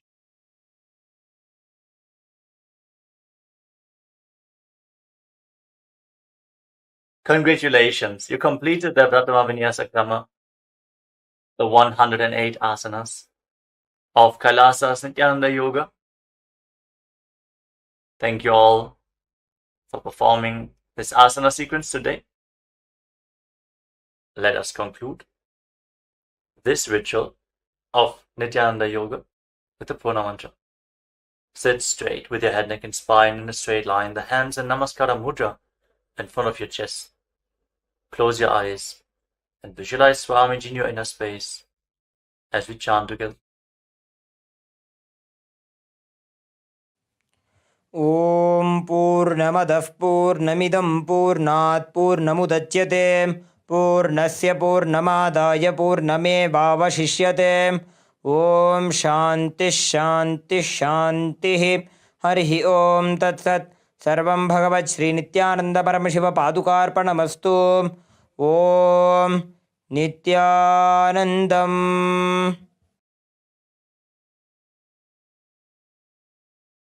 Now, in deep gratitude to Swamiji, perform the Shashtanga Namaskara. Lie down onto your chest and bring your hands forward in the Namaskara Mudra above your head, surrendering yourself to Swamiji's feet. Hope to see you all again tomorrow for another round of the Prathama Vinyasa Krama. Offering the Pratyakshapada Puja at the Divine Lotus Feet of the Supreme Pontiff of Hinduism, Bhagavan Nithyananda Paramashivам. Before we begin the Pratyakshapada Puja today, we request all the Pada Puja participants to declare the following statements with integrity and authenticity. If you agree, please say yes loudly. I authentically cognize, which is internally process, understand, and declare the truth that cosmic energy exists. Yes. I authentically cognize, which is internally process, understand, and declare the truth that the Supreme Pontiff of Hinduism, Bhagavan Nithyananda Paramashivam, is the Chinmaya Vigraha, the embodiment and representation of that very cosmic energy. Yes. I authentically cognize, which is internally process, understand, and declare the truth that whatever I offer in the Pratyakshapada Puja at the Divine Lotus Feet of the Supreme Pontiff of Hinduism, Bhagavan Nithyananda Paramashivam, will reach the cosmic source of energy directly. Yes. I authentically cognize, which is internally process, understand, and declare the truth of Soham Asmi, that even when I worship, I am Him. Yes. Let us now enter the Pratyakshapada Puja. Now, please be seated in a space of deep restful awareness and gratitude in your Ananda Gandha.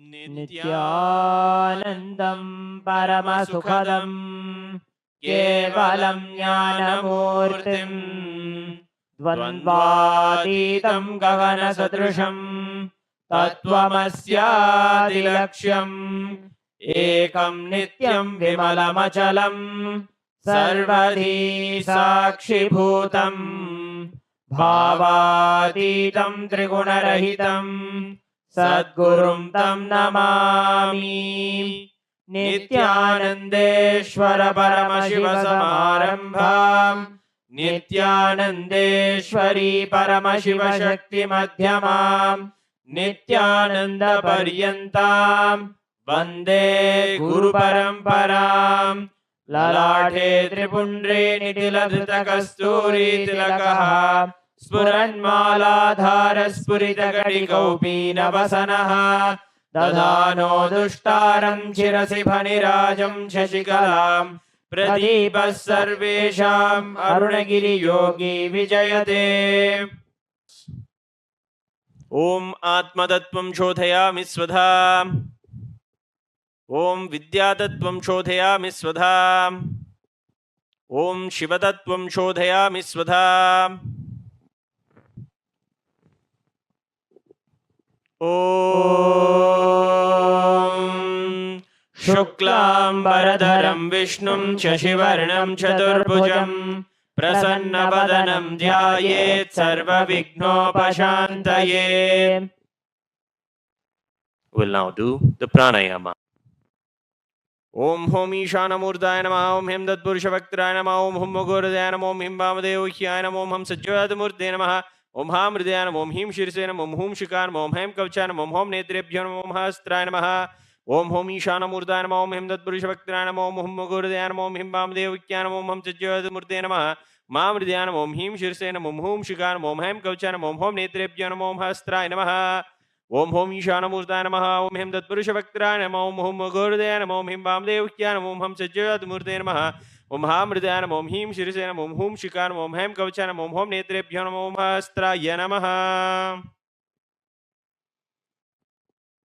ममोपात समस्त दुरितक्षयद्वारा भगवत् श्री नित्यानंद परमशिव प्रीत्यर्थम श्री नित्यानंदेश्वरी परमशिव शक्ति समेत श्री नित्यानंदेश्वर परमशिव प्रीत्यर्थम च शुभे शोभने मुहूर्ते आद्य ब्रह्मणः द्वितीय परार्धे श्री श्वेतवराह कल्पे वैवस्वतमन्वन्तरे अष्टाविंशतितमे नित्ययुगे प्रथमे पादे जम्बूद्वीपे भारतवर्षे भरतखण्डे मेरोः दक्षिणे पार्श्वे शकाब्दे अस्मिन् वर्तमाने व्यवहारिके प्रभवादीनां षष्ट्याः संवत्सराणां मध्ये शोभकृतनाम संवत्सरे शुभायने शुभऋतौ शुभमासे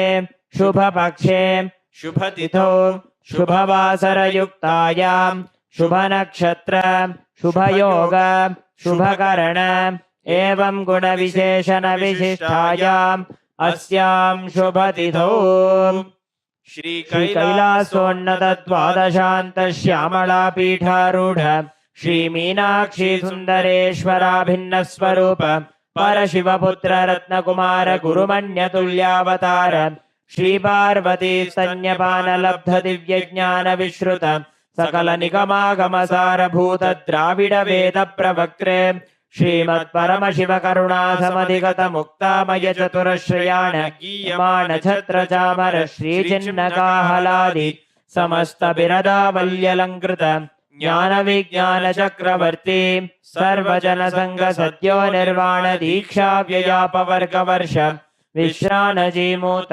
परमत कलभ केसरी शैव सिद्धांत स्थापनाचार्य श्री राजाधिराज पांड्य महाराज गुरु क्षपन शाक्यादि महांधकार निवारण ज्ञान भानु वीक्षणा नरहार ध्वजोच्छेदन पूर्वक श्रीमद् ऋषभध्वज स्थापक शैव समय कर्त्रे सर्वज्ञ पीठारूढ़ श्री जगद्गुरु श्री ज्ञान संबंध देशिक स्वामी वागीश सुंदर माणिक्य वाचक स्वामिनाम अवतार भूत श्री ज्ञान संबंध स्वामी पुनरुद्धृत श्यामला पीठ सर्वज्ञ पीठ तृणवद्युत्तर द्विशततम गुरु महासन्निधान अरुणगिरि योगीश्वर परंपरागत अरुणाचल सर्वज्ञ पीठ गुरु महासन्निधान कैलास परंपरागत कांची कैलास सर्वज्ञ पीठ त्रयस्त्रिंशदुत्तर द्विशततम गुरु महासन्निधान नित्योत्सव नित्य मंगल नित्य कल्याण नित्य रचित कैलास परंपरागत आदि कैलास नित्यानंद पीठ महासंस्थान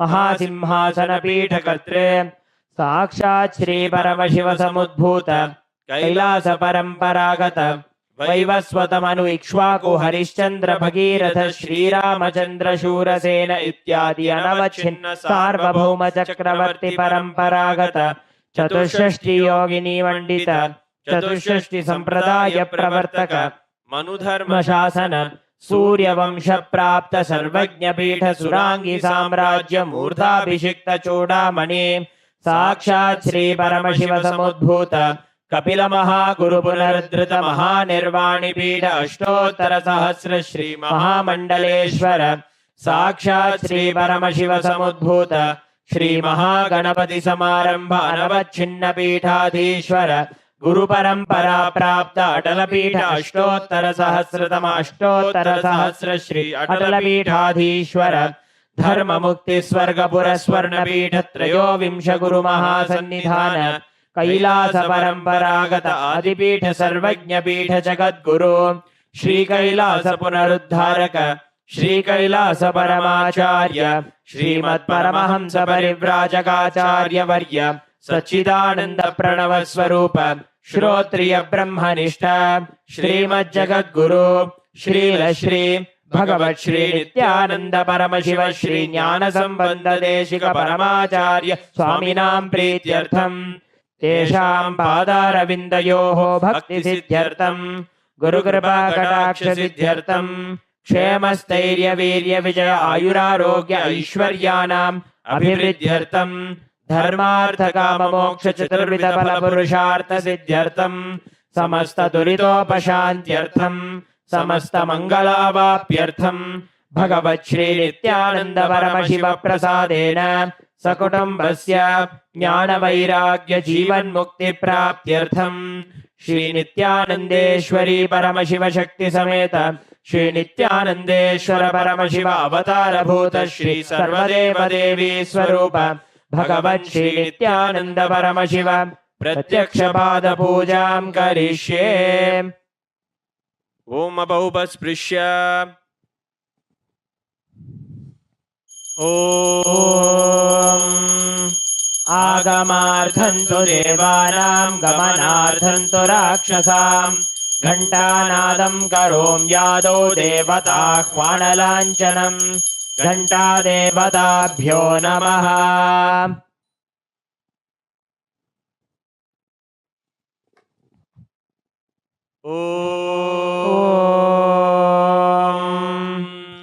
हृत्पद्ममासनं दद्यात् सहस्रारच्युतामृतैः पाद्यं चरणयोर्दद्यात् मनस्तु अर्घ्यं निवेदयेत् तेनामृतेन आचमनीयं स्नानीयं तेन च स्मृतम् आकाशतत्त्वं वस्त्रं स्यात् गन्धः स्यात् गन्धतत्त्वकम् चित्तं प्रकल्पयेत् पुष्पं धूपं प्राणान् प्रकल्पयेत् तेजस्तत्त्वं च दीपार्थं नैवेद्यं स्यात् सुधाम्बुधिः अनाहतध्वनिर्घण्टा वायुतत्त्वं च चामरं सहस्रारं भवेत् छत्रं शब्दतत्त्वं च गीतकं नृत्तमिन्द्रियकर्माणि चाञ्चल्यं मनसस्तथा सुमेखलां पद्ममालां पुष्पं नानाविधं तथा अमायाद्यैर्भावपुष्पैः अर्चयेद् भावगोचरम् अमायं अनहङ्कारम् अरागं ममतं तथा अमोहगं मदं पञ्च अद्वेष अक्षोभकौ तथा अमात्सर्यं मलोभं च दशपुष्पं विदुर्बुधाः अहिंसा परमं पुष्पं पुष्पमिन्द्रियनिग्रहः दया पुष्पं क्षमा पुष्पं ज्ञानपुष्पं च पञ्चमम् इति पञ्चदशैर्भावपुष्पैः सम्पूजयेत् भगवन्तं श्रीनित्यानन्द परमशिवम्।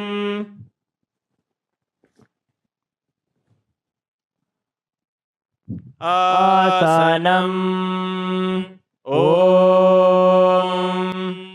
सर्वभूतान्तरस्थाय सर्वभूतान्तरात्मने कल्पयाम्युपवेशार्थम् आसनं ते नमो नमः। ॐ ह्रीं इदं सुवर्णासनं सर्वदेवदेवी स्वरूपाय भगवते श्रीनित्यानन्द परमशिवाय नमः। स्वागतम्। ॐ शान्तत्वात् सर्वकर्तृत्व भावोपरतिकारणात् शिव उक्तौ महातन्त्र मन्त्रविद्भिः सदा शिवः। तस्मै शिवाय गुरवे वीतरागकलाय वै अमेयत्वादनन्तोऽयम् अजत्वाच्च प्रकीर्तितः। यस्य दर्शनमिच्छन्ति देवाः स्वाभीष्टसिद्धये तस्मै ते परमेशान स्वागतं स्वागतं प्रभो। अद्य मे सफलं जन्म जीवनं सफला क्रियाः स्वागतं यत्त्वया तन्मे तपसां फलमागतम्। ॐ ह्रीं सर्वदेवदेवी स्वरूप भगवत् श्रीनित्यानन्द परमशिव स्वागतं सुस्वागतं ते। पाद्यम्। ॐ यद्भक्तिलेशसम्पर्कात् परमानन्दसंप्लवः तस्मै ते परमेशान पाद्यं शुद्धाय कल्पये। ॐ ह्रीं एतत्पाद्यं सर्वदेवदेवी स्वरूपाय भगवते श्रीनित्यानन्द परमशिवाय नमः।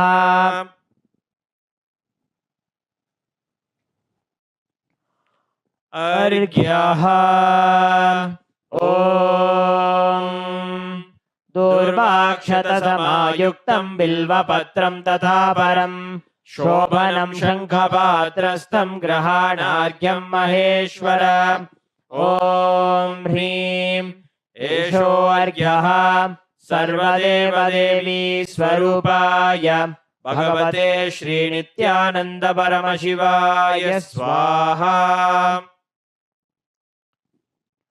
आचमनीयम्। ॐ मन्दाकिन्यास्तु यद्वारी सर्वपापहरं शुभं ग्रहाणाचमनीयं त्वं मया भक्त्या निवेदितम्। ॐ ह्रीं इदम् आचमनीयोदकम् सर्वदेवदेवी स्वरूपाय भगवते श्रीनित्यानन्द परमशिवाय स्वधा। मधुपर्कः। ॐ सर्वकल्मषनाशाय परिपूर्णसुधात्मकम् मधुपर्कमिमं देव कल्पयामि प्रसीद मे। ॐ ह्रीं एष मधुपर्कः सर्वदेवदेवी स्वरूपाय भगवते श्रीनित्यानन्द परमशिवाय स्वधा। गन्धतैलम्। ॐ स्नेहं ग्रहाण स्नेहेन लोकानां हितकारक सर्वलोकेषु शुद्धस्त्वं ददामि स्नेहमुत्तमम्। ॐ ह्रीं इदं गन्धतैलं सर्वदेवदेवी स्वरूपाय भगवते श्रीनित्यानन्द परमशिवाय निवेदयामि। स्नानीयम्। ॐ इदं तु शीतलं वारी स्वच्छं शुद्धं मनोहरम् स्नानार्थं ते मया भक्त्या कल्पितं प्रतिगृह्यताम्। ॐ ह्रीं इदं स्नानीयोदकं सर्वदेवदेवी स्वरूपाय भगवते श्रीनित्यानन्द परमशिवाय निवेदयामि।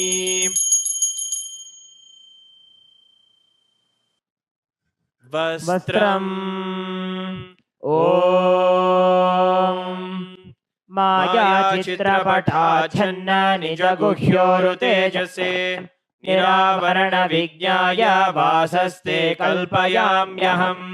ॐ ह्रीं इदं वस्त्रोत्तरीयं सर्वदेवदेवी स्वरूपाय भगवते श्रीनित्यानन्द परमशिवाय निवेदयामि।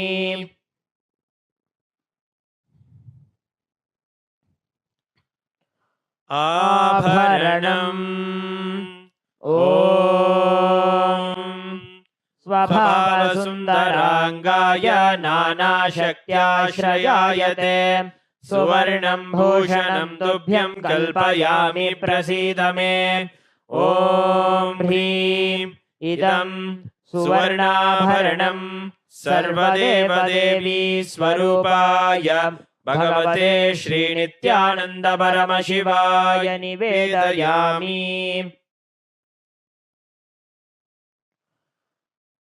गन्धः ॐ शरीरं ते न जानामि चेष्टां नैव च मया निवेदितान् गन्धान् प्रतिगृह्य विलिप्यताम्। ॐ ह्रीं एष गन्धः सर्वदेवदेवी स्वरूपाय भगवते श्रीनित्यानन्द परमशिवाय नमः।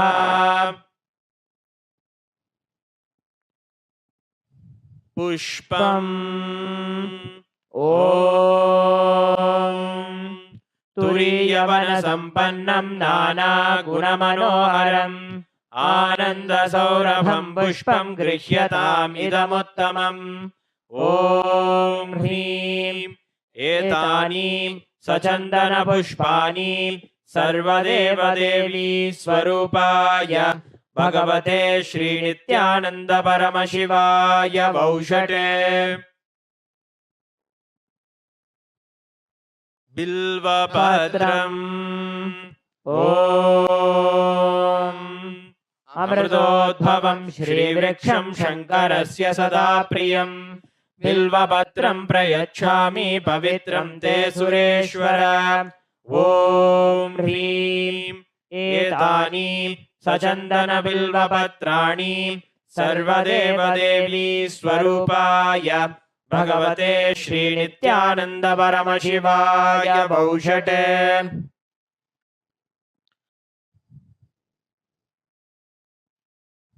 तुलसीपत्रम् ॐ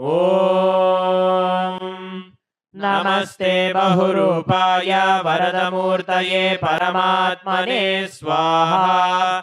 ॐ ह्रीं इदं सचन्दनतुलसीपत्रं सर्वदेवदेवी स्वरूपाय भगवते श्रीनित्यानन्द परमशिवाय नमः।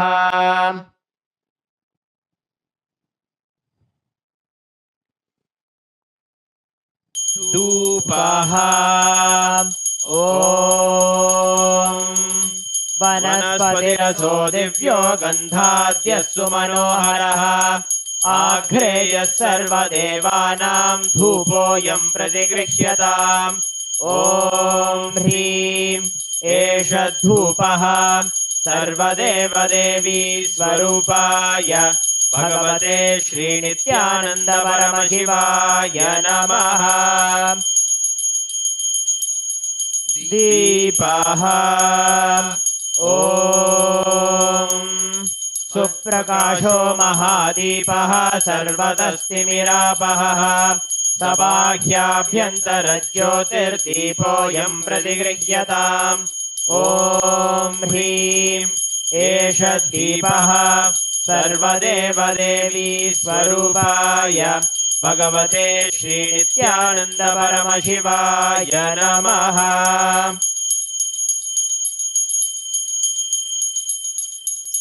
नैवेद्यम् ॐ नैवेद्यं विविधं देव शर्करादिविनिर्मितं मया निवेदितं भक्त्या ग्रहाण परमेश्वर।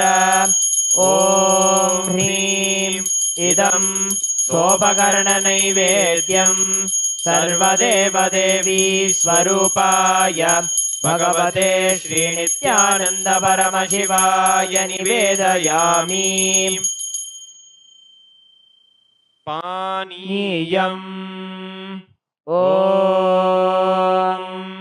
समस्तदेवदेवेश सर्वतृप्तिकरं परम् अखण्डानन्दसम्पूर्णं ग्रहाणजलमुत्तमम् ॐ ह्रीं इदं पानार्थोदकम् सर्वदेवदेवी स्वरूपाय भगवते श्रीनित्यानन्दपरमशिवाय नमः।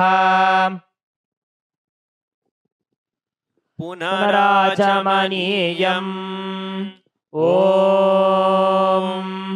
उच्छिष्टमप्यशुचिर्वा यस्य स्मरणमात्रतः शुद्धिमाप्नोति तस्मै ते पुनराचमनीयकम् ॐ ह्रीं इदं पुनराचमनीयोदकम् सर्वदेवदेवी स्वरूपाय भगवते श्रीनित्यानन्दपरमशिवाय स्वाहा।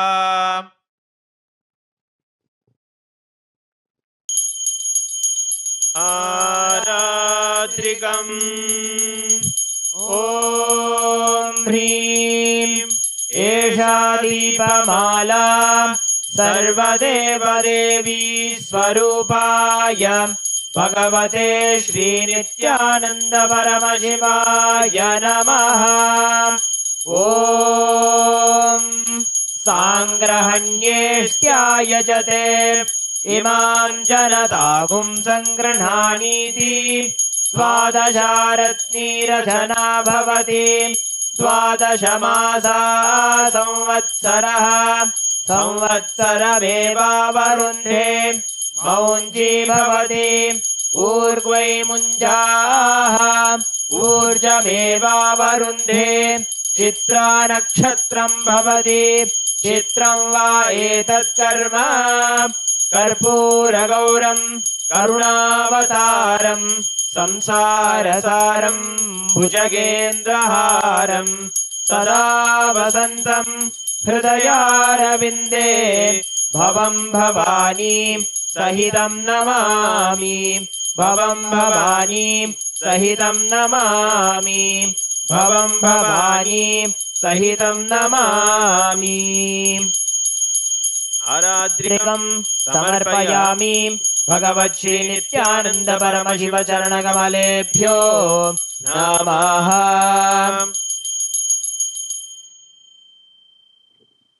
पुष्पाञ्जलिः। गुरुर्ब्रह्मा गुरुर्विष्णुः गुरुर्देवो महेश्वरः गुरुः साक्षात् परं ब्रह्म तस्मै श्री गुरवे नमः। अखण्डमण्डलाकारं व्याप्तं येन चराचरं तत्पदं दर्शितं येन तस्मै श्री गुरवे नमः। अज्ञानतिमिरान्धस्य ज्ञानाञ्जनशलाकया चक्षुरुन्मीलितं येन तस्मै श्री गुरवे नमः। अनेकजन्म सम्प्राप्त कर्मबन्धविदाहिने आत्मज्ञानप्रदानेन तस्मै श्री गुरवे नमः। मन्नाथ श्री जगन्नाथो मद्गुरु श्री जगद्गुरुः ममात्मा सर्वभूतात्मा तस्मै श्री गुरवे नमः। ईश्वरो गुरुरात्मेति मूर्तिभेदविभागिने व्योमवद्व्याप्तदेहाय दक्षिणामूर्तये नमः। नित्यानन्दं परमसुखदं केवलं ज्ञानमूर्तिं द्वन्द्वातीतं गगनसदृशं तत्त्वमस्यादिलक्ष्यम् एकं नित्यं विमलमचलं सर्वधी साक्षिभूतं भावातीतं त्रिगुणरहितं सद्गुरुं तं नमामि। पुष्पाञ्जलिं समर्पयामि भगवत् श्री नित्यानंद परमशिव चरणकमलेभ्यो नमः। ॐ नित्यानन्दम् With this, we come to the end of the Guru Puja. We will now be beginning the Paramashiva Puja. Om Atmatattvam Shodhayami Swadha. Om Vidyatattvam Shodhayami Swadha. Om Shivatattvam Shodhayami Swadha. Om Ham Hridayaya Namaha. We will now be performing the Sakali Karanam. Please look at the Acharya. Om Ha Astraya Namaha. Shaktaye Voshate. Om Ham Shivasanaya Namaha. Om Ham Shivamurtaye Namaha. Om Ham Satyojatamurtaye Namaha. Om Him Vamadeva Guhyaya Namaha. Om Hum Agora Hridayaya Namaha. Om Him Tatpurushavaktraya Namaha.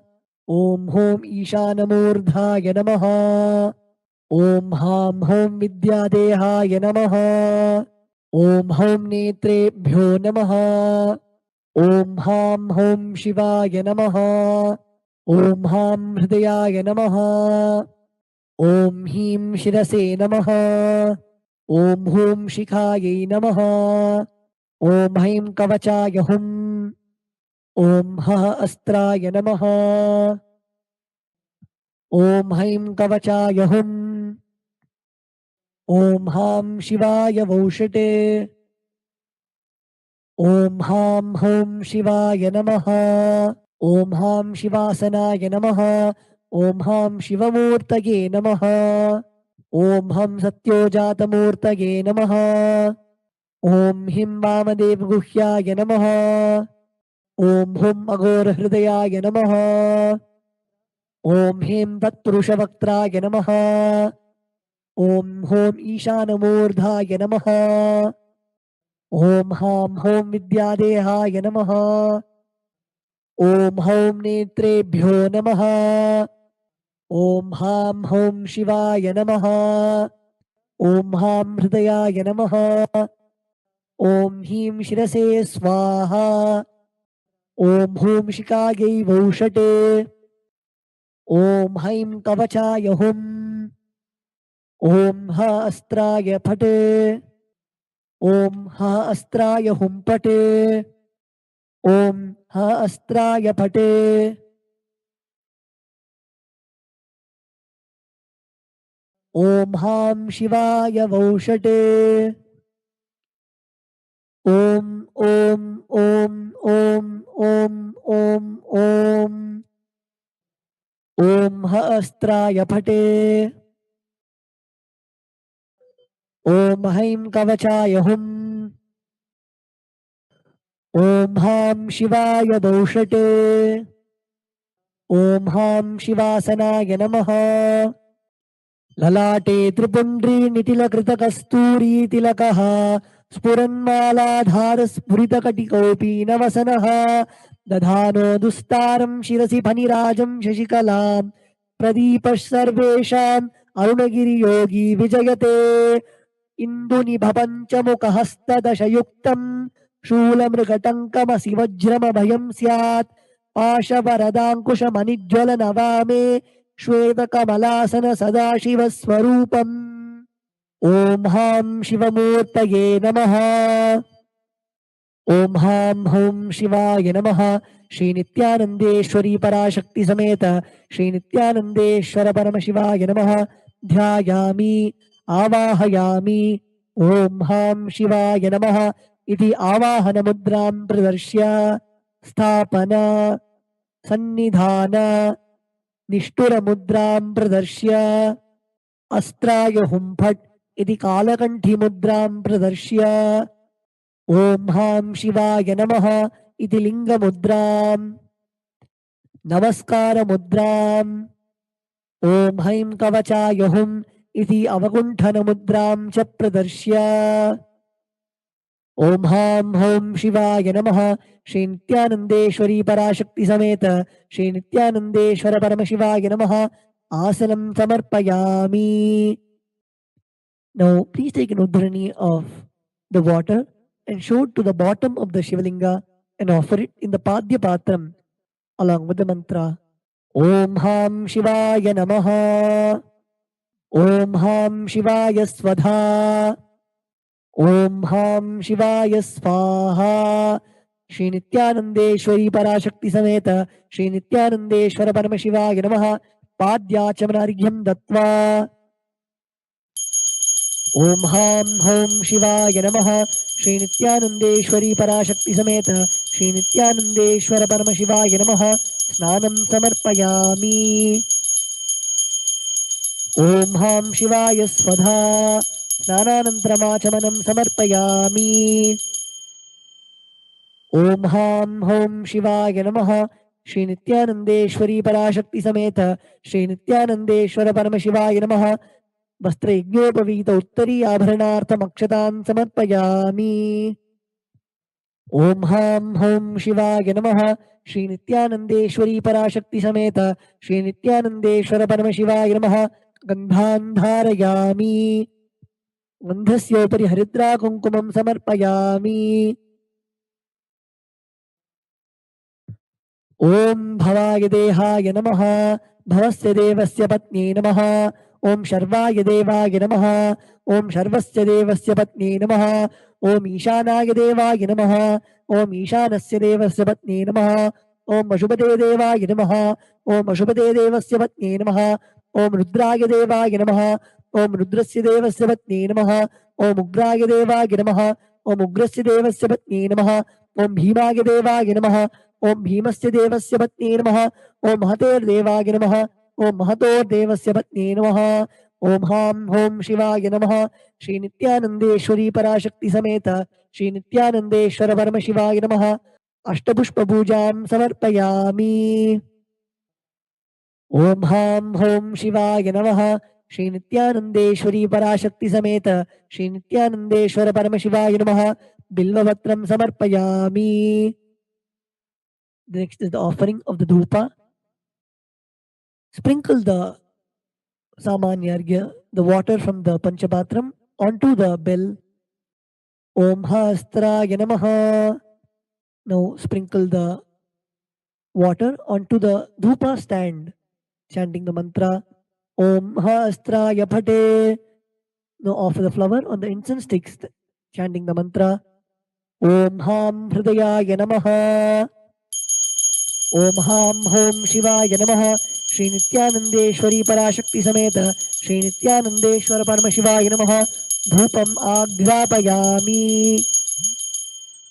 ॐ हां शिवाय स्वधा ॐ हास्त्राय पटे ॐ हां हृदयाय नमः ॐ हां हौं शिवाय नमः श्री नित्यानंदेश्वरी पराशक्ति समेत श्री नित्यानंदेश्वर परमशिवाय नमः दीपं दर्शयामि ॐ हां शिवाय स्वधा ॐ हास्त्राय पटे ॐ हां हृदयाय नमः ॐ हां हौं शिवाय नमः श्री नित्यानंदेश्वरी पराशक्ति समेत श्री नित्यानंदेश्वर परमशिवाय नमः नैवेद्यं निवेदयामि ॐ हां शिवाय स्वधा ॐ हां हौं शिवाय नमः श्री नित्यानंदेश्वरी पराशक्ति समेत श्री नित्यानंदेश्वर परमशिवाय नमः तांबूलं समर्पयामि ॐ हास्त्राय पटे ॐ हां हृदयाय नमः. Now please take the arati plate in your hands and wave it towards the Shivalinga along with the mantra, and please ring the bell as you do so. ॐ हां हौं शिवाय नमः श्री नित्यानंदेश्वरी पराशक्ति समेत श्री नित्यानंदेश्वर परमशिवाय नमः कर्पूर नीराजनं संदर्शयामि ॐ हां शिवाय स्वधा. The next offering is Pushpanjali. ॐ हां हौं शिवाय नमः श्री नित्यानंदेश्वरी पराशक्ति समेत श्री नित्यानंदेश्वर परमशिवाय नमः पुष्पांजलिं समर्पयामि. The next offering is the Moola Mantra Japam. The chanting of the Moola Mantra. Please close your eyes. Chant the Moola Mantra given by Swamiji 11 times.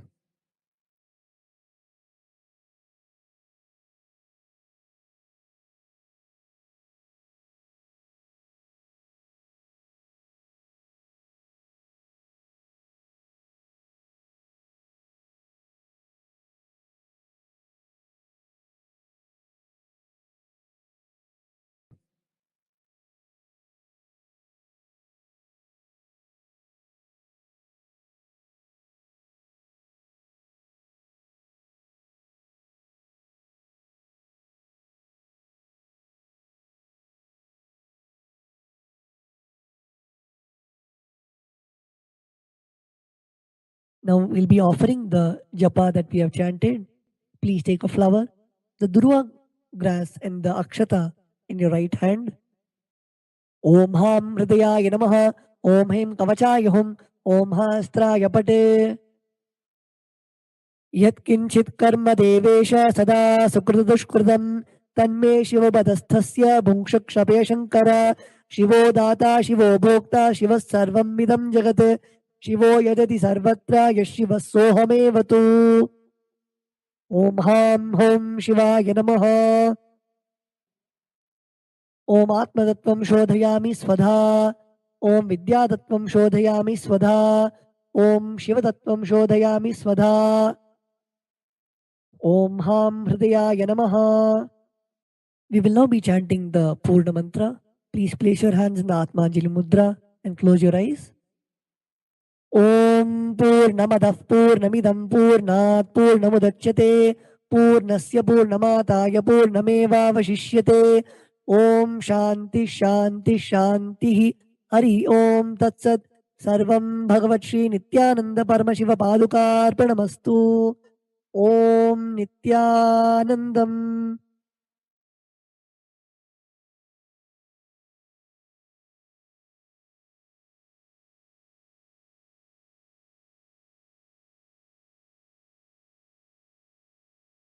Nithyanandam, welcome